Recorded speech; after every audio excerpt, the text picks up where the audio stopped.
नमस्कार। मैं हूं अंजू पंकज। बहुत बहुत स्वागत है आप सबका। तो क्या अब पंजाब तिहाड़ियों के भरोसे रहेगा? क्या अब पंजाब का विकास, वहां का इंफ्रास्ट्रक्चर, वहां के सरकारी स्कूलों में क्या काम हो रहा है, वहां के मोहल्ला क्लिनिक में क्या काम हो रहा है, ये सारी व्यवस्था तिहाड़ रिटर्न आम आदमी पार्टी के नेता देखेंगे? अब जिस तरीके से अरविंद केजरीवाल ने अपने संगठन में बदलाव किया है और पंजाब में शराब घोटाले में 17 महीने तक तिहाड़ जेल में रहने वाले मनीष सिसोदिया को प्रभारी बना दिया गया है पंजाब का। सत्येंद्र जैन जो 2 साल तक तिहाड़ जेल में रहे मनी लॉन्ड्रिंग के मामले में, उनको सह प्रभारी बना दिया है। और खुद तो अरविंद केजरीवाल पहले से ही विपश्यना के बहाने पंजाब में डेरा डालकर बैठे हुए हैं। मनीष सिसोदिया की बात कर लेते हैं। मनीष सिसोदिया को किस मेरिट पर पंजाब सौंपा गया है? मनीष सिसोदिया शराब घोटाले के मुख्य आरोपियों में से एक हैं। 17 महीने तिहाड़ जेल में रहकर आए। दिल्ली में पटपड़गंज जो उनकी अपनी विधानसभा सीट थी, वहां से भाग गए। जंगपुरा से अरविंद केजरीवाल ने उनको टिकट दिया। जंगपुरा से उन्होंने चुनाव लड़ा और हार गए। उसके बाद वो अचानक से गायब हो गए। किसी को पता ही नहीं था कि सिसोदिया है तो कहां है। अचानक से उनकी कुछ तस्वीरें पंजाब से सोशल मीडिया पर वायरल हुई तो पता चला कि पंजाब के शिक्षा मंत्री हरजोत सिंह बैंस के साथ वो पंजाब के सरकारी स्कूलों के चक्कर काट रहे हैं। और फिर दिल्ली में शराब घोटाले की सीएजी रिपोर्ट तो टेबल हो चुकी है, पीएसी के पास पहुंच गई है। किसी भी वक्त एफआईआर दर्ज होगी उस मामले में। किसी भी वक्त अरविंद केजरीवाल और सिसोदिया को पीएसी पेशी के लिए बुलाएगी। क्लासरूम घोटाला, उसकी भी पूरी पोल पट्टी खुल चुकी है। 5 लाख का क्लासरूम 25 लाख में बनाया। स्कूलों में टॉयलेट बनाए और बता दिया कि वो क्लासरूम है। अरविंद केजरीवाल मनीष सिसोदिया को शिक्षा क्रांति का जनक बताते फिरते हैं, जबकि असलियत यह है कि दिल्ली हाई कोर्ट ने दिल्ली के स्कूलों में किस तरह से बच्चे पढ़ाई कर रहे हैं, गर्मी में टीन की छतों के नीचे बैठने को मजबूर है, डेस्क बेंच टूटे पड़े हैं, ना टाइम पर उनको यूनिफॉर्म मिली, ना उनको स्टेशनरी मिली, ना किताबें मिली, और ना वो पैसा उनके खातों में ट्रांसफर किया गया जो सरकार देती है। इसके लिए दिल्ली हाई कोर्ट से बार बार केजरीवाल सरकार और आतिशी मार्लेना सरकार को फटकार पड़ी। इस पर मैंने कई वीडियो बनाए हैं। तो क्या अब ये तिहाड़ी सिसोदिया इसी तरह का शिक्षा मॉडल पंजाब में लागू करेंगे? पंजाब के स्कूलों का भी सत्यानाश करेंगे? क्या जरूरत थी सिसोदिया को प्रभारी बनाने की? वहां पर क्या क्रेडेंशियल्स है, क्या क्रेडिबिलिटी है? क्योंकि खुद वो अपनी सीट नहीं बचा पाए, खुद वो चुनाव हार गए। तो जो नेता अपना चुनाव हार जाए, अपनी सीट ना बचा पाए, उसको अरविंद केजरीवाल पंजाब जैसे बड़े राज्य में पार्टी का प्रभारी बना रहे हैं। सत्येंद्र जैन को देख लीजिए। सत्येंद्र जैन भी अपना चुनाव हार गए दिल्ली में। 2 से 2.5 साल तक वो तिहाड़ जेल में रहे। किस तरह से वीवीआईपी कल्चर का मजा ले रहे थे वो तिहाड़ जेल में, तस्वीरें वायरल हैं। तब तो वो जेल मंत्री भी हुआ करते थे। अरविंद केजरीवाल जो ये कहते थे कि वो जेलों से वीवीआईपी कल्चर को दूर करेंगे, उनका अपना मंत्री 9 महीने तक तिहाड़ जेल में रहा, लेकिन इसके बावजूद दिल्ली के टैक्स पेयर के पैसे से मंत्री होने के नाते उनको तनख्वाह मिलती रही, सारी सुख सुविधाएं, सारे पर्क्स मिलते रहे। और फिर जेल मंत्री थे तो जेल के अंदर आवभगत भी हो रही थी। और अभी हाल ही में सीसीटीवी घोटाले में भी उनका नाम सामने आ गया है। एंटी करप्शन ब्यूरो ने एफआईआर दर्ज कर ली है। उन पर आरोप है कि दिल्ली में जो 70 विधानसभा क्षेत्रों में 1,40,000 सीसीटीवी कैमरे लगाए जाने थे, उसमें बीईएल जो भारत इलेक्ट्रॉनिक्स लिमिटेड है, उन्होंने इन सीसीटीवी कैमरास की डिलीवरी में देरी कर दी थी। इसलिए उन पर 16 करोड़ का जुर्माना लगाया गया था। लेकिन बड़े ही चुपचाप तरीके से इस मामले को सेटल कर लिया। सत्येंद्र जैन ने 16 करोड़ का जुर्माना माफ कर दिया और उसके बदले में 7 करोड़ की उन्होंने रिश्वत ली। ये आरोप उन पर लगा है। इस मामले की एसीबी ने तहकीकात की है, एफआईआर दर्ज हो गई है और अब और तफ्तीश होगी इस मामले में। और उनको भी अरविंद केजरीवाल ने पंजाब का सह प्रभारी बना दिया।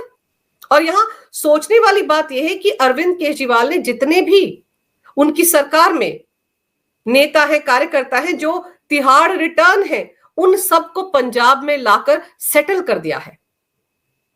खुद बैठे हुए हैं, सिसोदिया को प्रभारी बना दिया, सत्येंद्र जैन को सह प्रभारी बना दिया। और याद कीजिए, पिछले साल नवंबर महीने में उन्होंने अपने पूर्व पीए, जो कि शीश महल में उनकी मौजूदगी में आम आदमी पार्टी की राज्यसभा सांसद स्वाति मालीवाल की पिटाई मामले में तिहाड़ जेल में रहकर आया है, उसको उन्होंने स्पेशल एडवाइजर बनाकर पंजाब भेज दिया।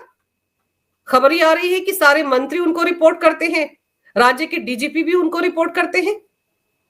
भगवंत मान को तो कोई पूछता ही नहीं है, क्योंकि भगवंत मान के आसपास जो कोटरी थी, जो उनके चहेते अधिकारी थे, उनको भी हटा दिया गया है। वहां पर भी अरविंद केजरीवाल ने अपने चहेते अधिकारियों और कार्यकर्ताओं को तैनात कर दिया है।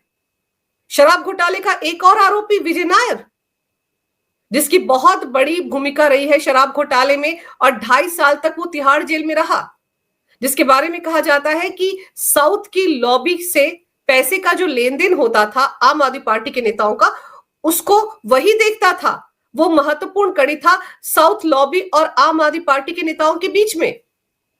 करोड़ों रुपए की जो डील हुई है, कहां पैसा डिलीवर होना है, गोवा में कब छोड़ना है, ये सब कुछ वो तय करता था। दिल्ली में वो उस वक्त कैलाश गहलोत, जो केजरीवाल सरकार में मंत्री हुआ करते थे, अब तो बीजेपी में चले गए, उनका जो सरकारी बंगला था वहां पर विजय नायर रहता था। तो इससे आप अंदाजा लगा सकते हैं कि अरविंद केजरीवाल का कितना करीबी था। उसको भी स्पेशल असाइनमेंट पर पंजाब भेजा जा चुका है।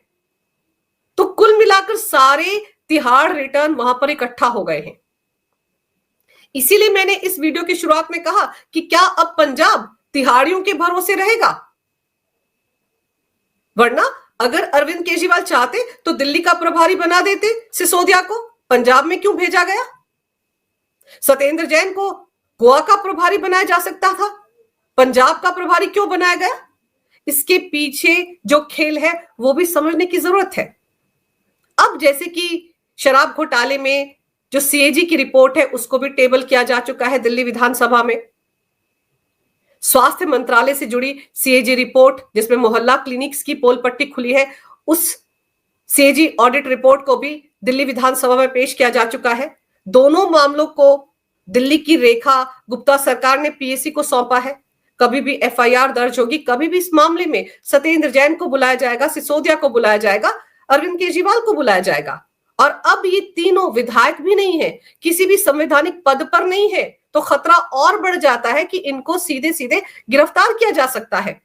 और आपको याद होगा, अभी हाल ही में राष्ट्रपति महोदया ने गृह मंत्रालय के उस ऑर्डर पर भी दस्तखत किए हैं, जिसके जरिए सिसोदिया और सत्येंद्र जैन के खिलाफ कोई भी कानूनी कार्रवाई करने का रास्ता साफ हो गया है।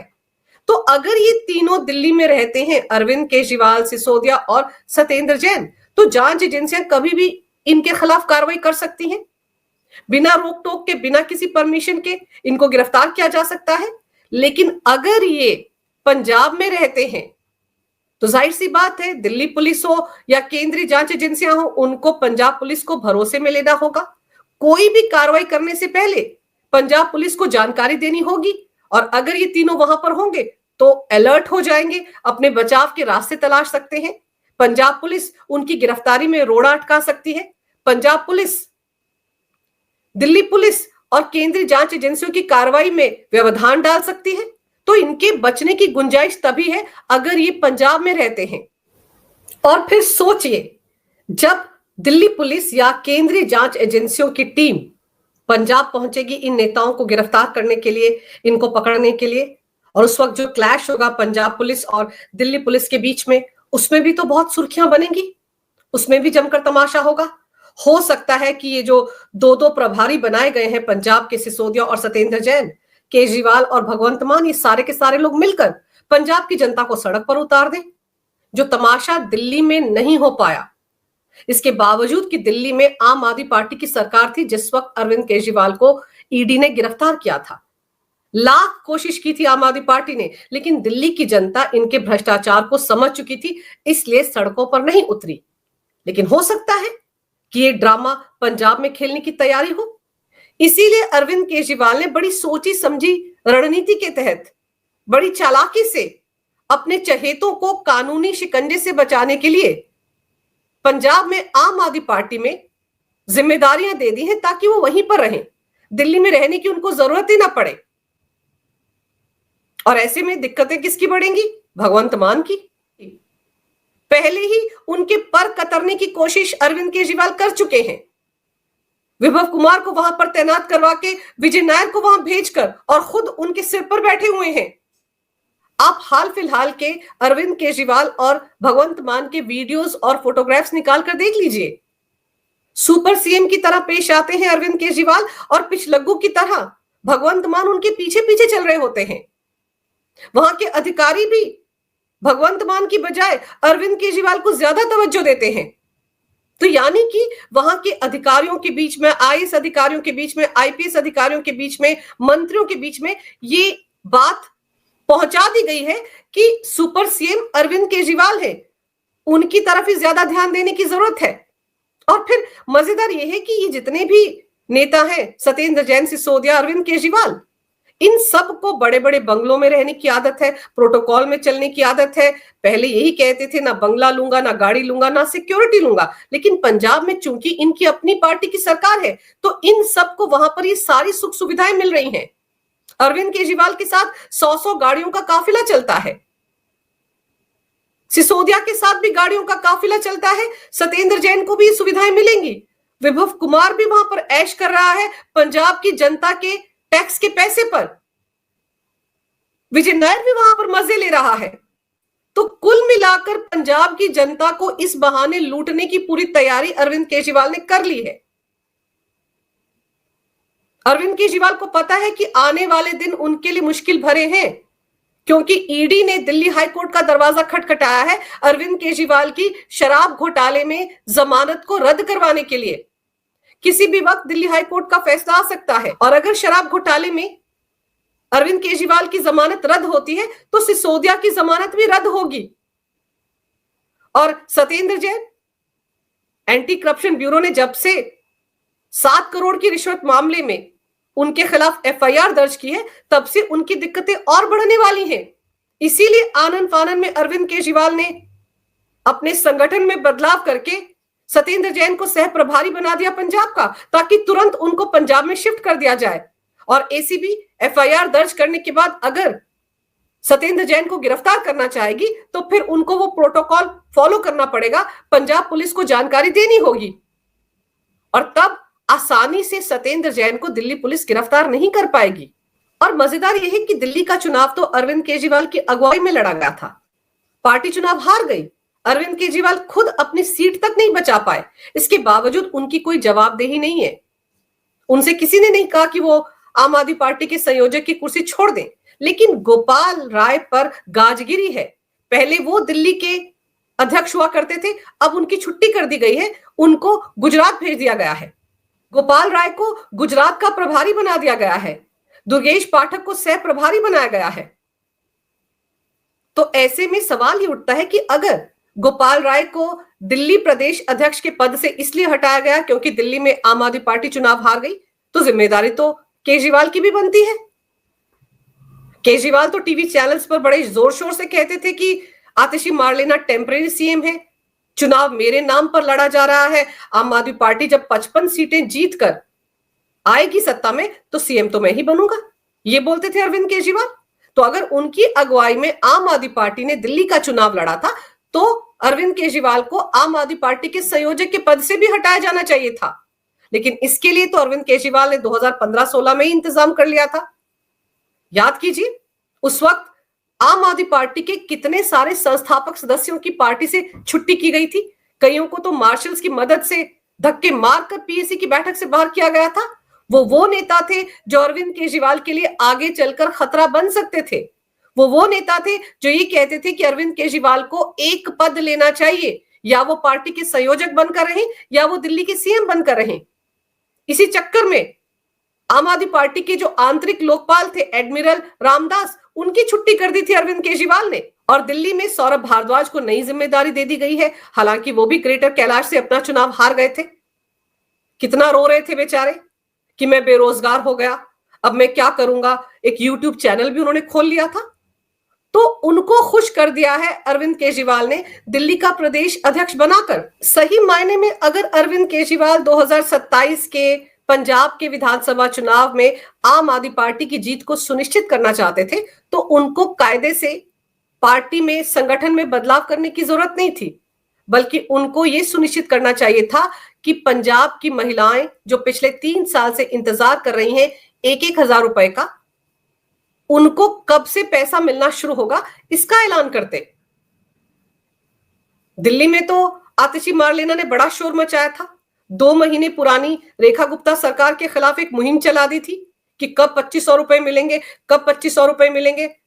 पूरी दिल्ली में बड़े बड़े बैनर लगा दिए थे, पोस्टर लगा दिए थे, सोशल मीडिया पर कैंपेन चला दिया था। लेकिन रेखा गुप्ता सरकार ने तो ऐलान कर दिया, कमेटी बना दी, रजिस्ट्रेशन का काम शुरू हो गया है, 5,100 करोड़ रुपए एलोकेट कर दिए गए हैं। लेकिन पंजाब में भगवंत मान सरकार क्या कर रही है?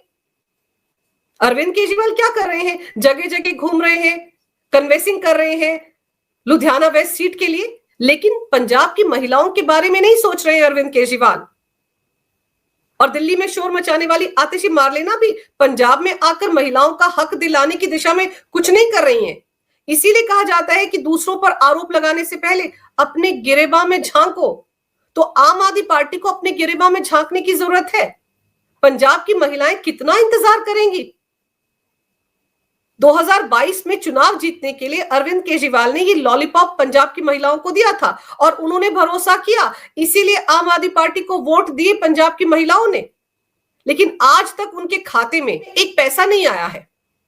तो उनका इंतजार कब खत्म होगा, इस बारे में ऐलान करना चाहिए था अरविंद केजरीवाल को। सत्येंद्र जैन और सिसोदिया के जरिए जिस दिल्ली मॉडल को पंजाब पर थोपने की कोशिश कर रहे हैं अरविंद केजरीवाल, उसका दिल्ली में क्या हश्र हुआ है ये सबने देखा है। औंधे मुंह गिरा है दिल्ली मॉडल।